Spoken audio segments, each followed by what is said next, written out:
जय हिंद दोस्तों, साइंस के ओल्ड सिलेबस में आपका स्वागत है। पिछली क्लास में हमने तीसरा चैप्टर शुरुआत किया था, उसका एक वीडियो बन चुका है। अगर आपने ये वीडियो नहीं देखा है तो इस वीडियो को पहले जाकर देख लीजिए, उसके बाद में आपका सारे डाउट्स क्लियर हो जाएंगे। उस वीडियो के अंदर हमने पढ़ा था कि मेटल और नॉन मेटल होते हैं, उनकी फिजिकल प्रॉपर्टी क्या होती है। इस वीडियो में हम पढ़ेंगे जो मेटल और जो नॉन मेटल है वो दोनों के दोनों किस प्रकार से किससे रिएक्शन करते हैं और रिएक्शन करके क्या बनाते हैं। यहाँ पर रिएक्शन पढ़ेंगे, यानी जो मेटल है उनकी रासायनिक अभिक्रियाएं पढ़ेंगे, किससे रिएक्शन करते हैं और उसके बाद में क्या बनाते हैं। यहाँ पर आपको बहुत सारे डाउट्स क्लियर हो जाएंगे। यहाँ पर मैं बता दूं कि आपको ये पता चलेगा कि जो औरतें होती हैं वो आभूषण में सोना चांदी ही क्यों पहनती है। इसके अलावा यहाँ पर ही पता चलेगा कि जो तेल वगैरह या बड़े बड़े जो टैंकर होते हैं उनके अंदर एल्यूमिनियम या फिर जिंक की परत क्यों लगाई जाती है। यहाँ पर ही आपको ये चीज़ पता चल जाएगी कि जो पोटेशियम और सोडियम होते हैं उनको केरोसिन के अंदर क्यों रखा जाता है।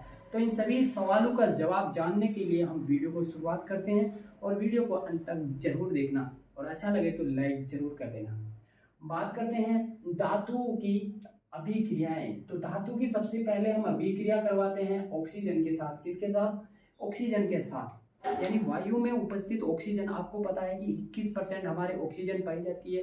जब हम किसी भी धातु को ऑक्सीजन की उपस्थिति में रख देते हैं तो उसके साथ क्या होगा, उसके बारे में जानते हैं।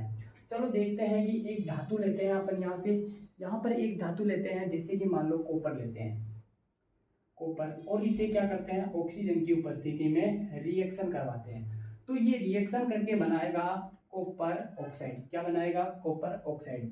चलो यहाँ पर इसको संतुलित भी कर देते हैं। यहाँ पर ऑक्सीजन 2 है, इधर 1 है, तो यहाँ पर 2 लगा देते हैं। अब यहाँ पर कॉपर 2 हो गए तो यहाँ पर कॉपर 2 कर देते हैं। इस प्रकार से इसको संतुलित भी करना है, और आपने संतुलित करना अगर आपको आता है तो ठीक है, नहीं भी आता है तो टेंशन लेने की कोई बात नहीं। मैंने जो पहला और सेकंड जो वीडियो बनाया था फर्स्ट चैप्टर का, उसके अंदर मैंने पूरी तरह से डिटेल से संतुलित करना सिखाया है, और अच्छे से आप जाकर देखिए, उस वीडियो में आपके सारे डाउट्स हो जाएंगे क्लियर।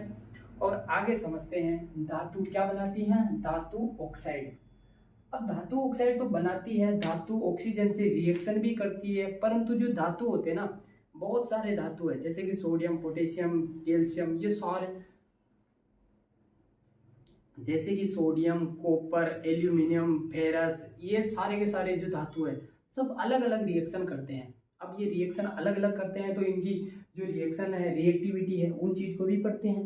अब रिएक्शन करते हैं तो किस प्रकार से ये अलग अलग रिएक्शन करते हैं उसके बारे में जानते हैं। सबसे पहले समझते हैं जो सोडियम पोटेशियम होते हैं, ये ऑक्सीजन की उपस्थिति में जब रिएक्शन करते हैं ना तो विस्फोट करते हैं। क्या करते हैं? विस्फोट करते हैं। अगर इनको ऑक्सीजन की उपस्थिति में खुला छोड़ दिया जाए, जा खुला मस्त रहे, तब ये क्या करेंगे, ऑक्सीजन को बुलाएंगे और विस्फोट की तरह फट जाएंगे। इसीलिए इनको क्या किया जाता है, केरोसिन में रखा जाता है। कहाँ पे रखा जाता है इन दोनों को? केरोसिन में।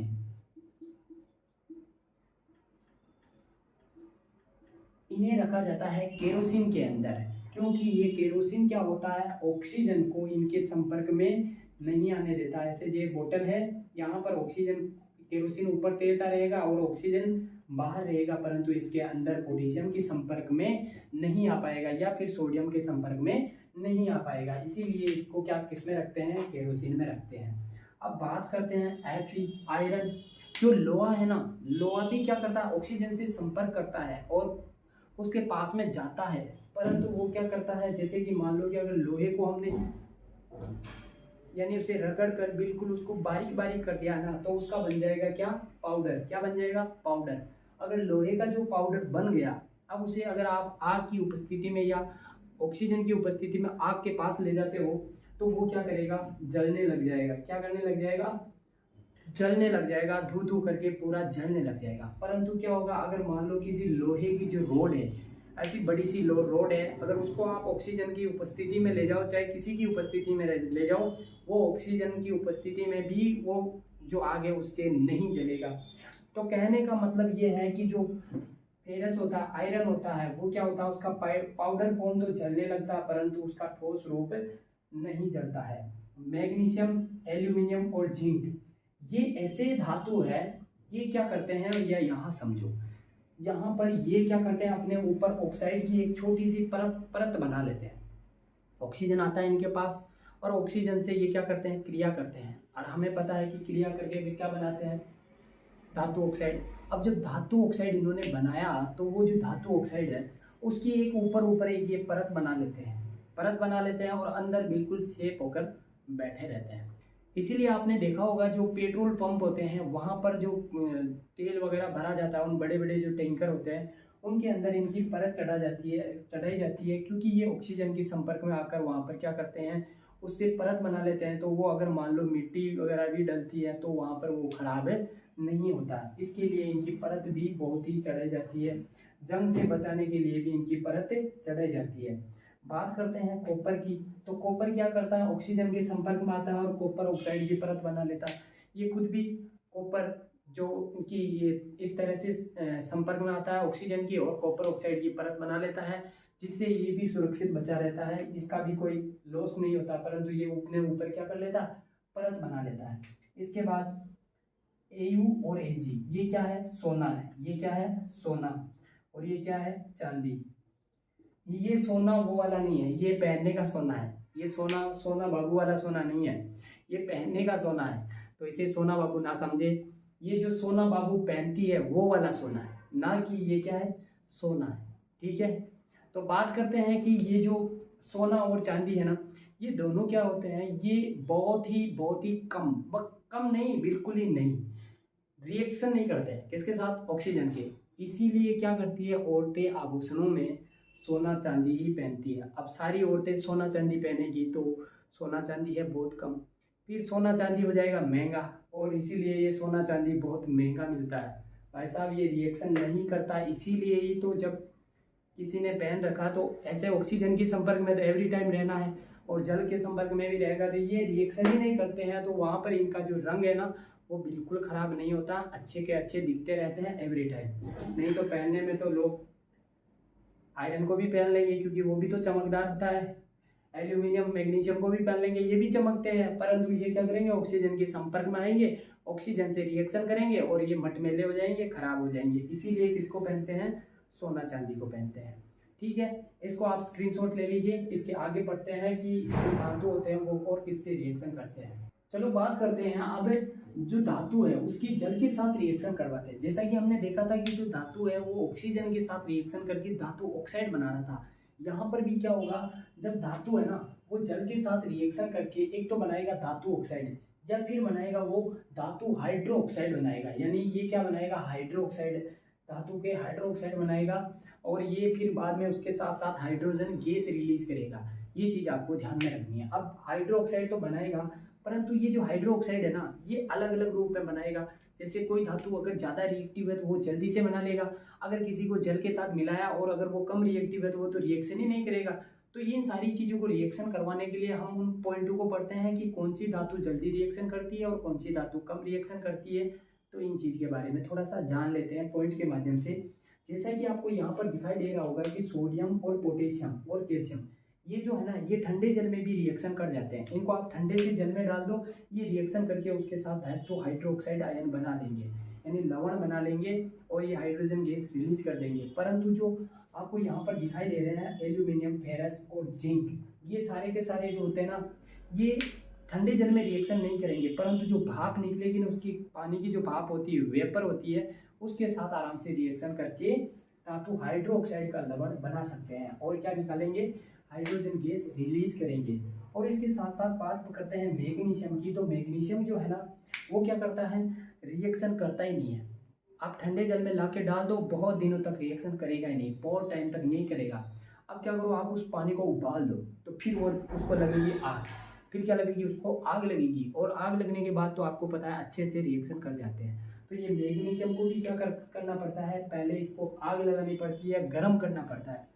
जब आप जल को गर्म करोगे तभी जाकर मैग्नीशियम से क्या होगा, ये रिएक्शन करेगा। इसके बाद बात करते हैं ये Au, Ag और कॉपर जो लेड है, ये सारे के सारे क्या होते हैं, नॉन रिएक्टिव होते हैं, ये रिएक्शन नहीं करते हैं। मैंने पहले भी कहा था ये जो सोना और चांदी, सोना चांदी जो होते हैं ना ये रिएक्शन नहीं करते हैं, ये इनके ऊपर ऑक्साइड की परत भी नहीं लगने देते हैं, मतलब ये बिल्कुल नॉन रिएक्टिव है, ये रिएक्शन करते ही नहीं है। आप इनको पानी के लिए अंदर ले जाके डुबो दो, कई सालों तक रख दो, कोई फर्क नहीं पड़ता, इनको कोई फर्क नहीं पड़ता, आराम से पड़े रहेंगे, मस्त मस्त पड़े रहेंगे। उसके बाद में जब आप निकालोगे तब फिर बोलोगे जैसे अच्छे हैं, जैसे थे वैसे के वैसे ही रहेंगे। तो ये रिएक्शन धातु यानी जल से रिएक्शन नहीं करते हैं।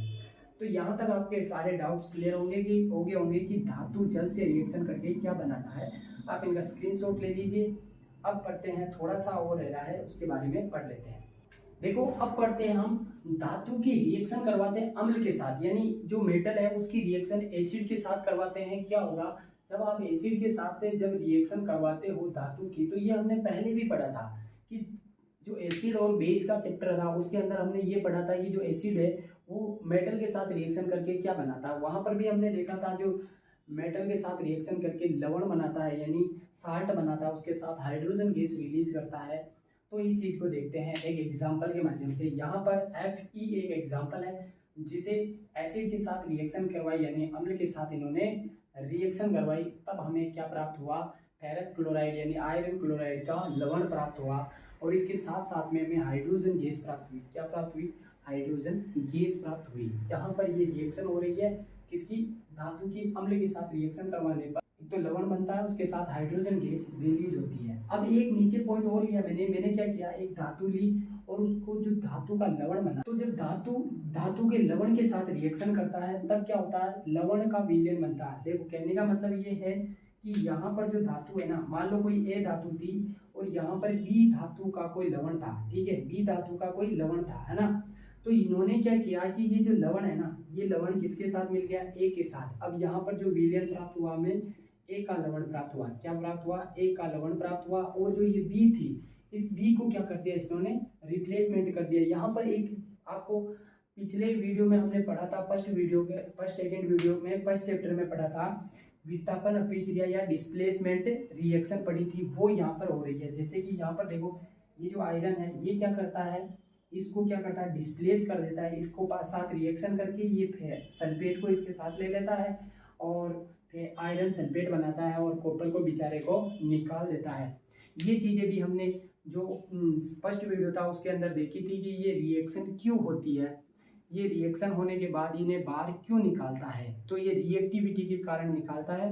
और रिएक्टिविटी क्या होती है उसके बारे में हम पढ़ेंगे नेक्स्ट चैप्टर में। आपको रिएक्टिविटी याद करने की जरूरत ही नहीं पड़ी, इस तरीके से मैं आपको रिएक्टिविटी याद करवाने वाला हूँ सभी मेटल्स की। यहाँ तक हमारा लेक्चर होता है ख़त्म। इसके आगे हम पढ़ेंगे रिएक्टिविटी। नेक्स्ट लेक्चर में हम रिएक्टिविटी के बारे में बात करेंगे। आपको वीडियो समझ आ रहे हैं, आपको लेक्चर समझ आ रहा है तो वीडियो को लाइक कीजिए और अपने उन दोस्तों के साथ शेयर कीजिए जिनको इस लेक्चर की ज़रूरत है। और चैनल पे नए हो तो सब्सक्राइब भी कर लीजिए। थैंक यू, मिलते हैं नेक्स्ट वीडियो में।